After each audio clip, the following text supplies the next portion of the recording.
အားလုံးပဲမင်္ဂလာပါဗျကျွန်တော်တို့2025ခုနှစ်မှာပြောင်းလဲနေအများကြီးရင်ဆိုင်ကြုံတွေ့ခဲ့ရတယ်ဗျဒီကြုံတွေ့ခဲ့ရတဲ့အရာတွေကကိုတွေးထားတဲ့ဟာတွေလည်းဖြစ်လာသလိုကိုမထင်မှတ်ထားတဲ့အရာကိုမမျှော်လင့်ထားတဲ့အရာကိုမတွေးထားတဲ့အရာတွေလည်းအများကြီးကြုံတွေ့ခဲ့ရတယ်ဒါလောကရဲ့နေရာမှာလိုပဲဖြစ်နေဗျကိုဖြစ်ရှင်တာတွေကလည်းဖြစ်ရှင်မှာဖြစ်လိမ့်မယ်ကိုမဖြစ်ရှင်တာတွေကလည်းဖြစ်ရှင်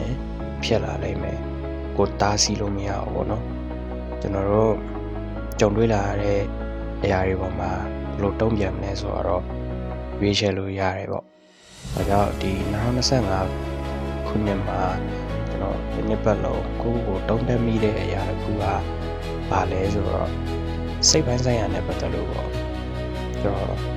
ဒီတရားတွေအများကြီးအားနည်းနေတာကိုသိထားမိရဗျတတိမရှိတော့စိတ်ကတွေးရှင်းရတယ်တွေးနေတယ်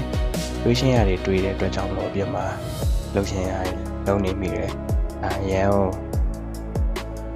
အင်ကိုမဲတဲ့ပုံစံမျိုးဖြစ်နေတယ်ပေါ့နော်ဒါကြောင့်ကိုယ့်ရဲ့တွေးတွေကိုယ့်ရဲ့လုပ်ရက်တွေကိုကိုကတတိလေးနဲ့စောင့်ကြည့်မယ်ဆိုရင်တော့မာယွင်းတဲ့ရွေးချယ်မှုတွေမာယွင်းတဲ့ဆုံးဖြတ်မှုတွေကိုအကောင်းဆုံး control လုပ်နိုင်မယ်လို့ယူဆရဗျဒီတတိတရားရှိမယ်ဆိုရင်ကျွန်တော်တို့ကအရင်ထက်ပိုပြီးလဲအေးရှားလာမယ်အရင်ထက်ပိုပြီးလဲဆုံးဖြတ်ချက်တွေမှတ်ကြလာမယ်အရင်ထက်ပိုပြီးလဲပိုတက်လာမယ်ဗျတတိတရားဆိုတာလူတိုင်းမှာမဖြစ်မနေအောက်ထားနေရဖြစ်တယ်ကကိုဘာပဲလုပ်လို့ဘာပဲပြောပြောအဲဒီပဲကိုကတွေး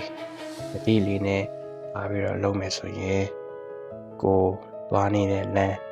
ကိုရှောက်နေတဲ့လမ်းကို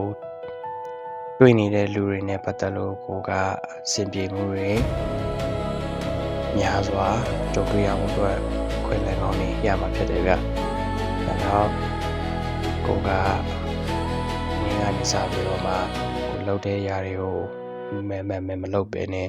သတိပဋ္ဌာန်ဆိုတဲ့အရာလေးကိုသတိထားပြီးတော့မှနေသွားမယ်ဆိုရင်ဒီ2026ခုနှစ်ကမိတ်ဆွေအတွက်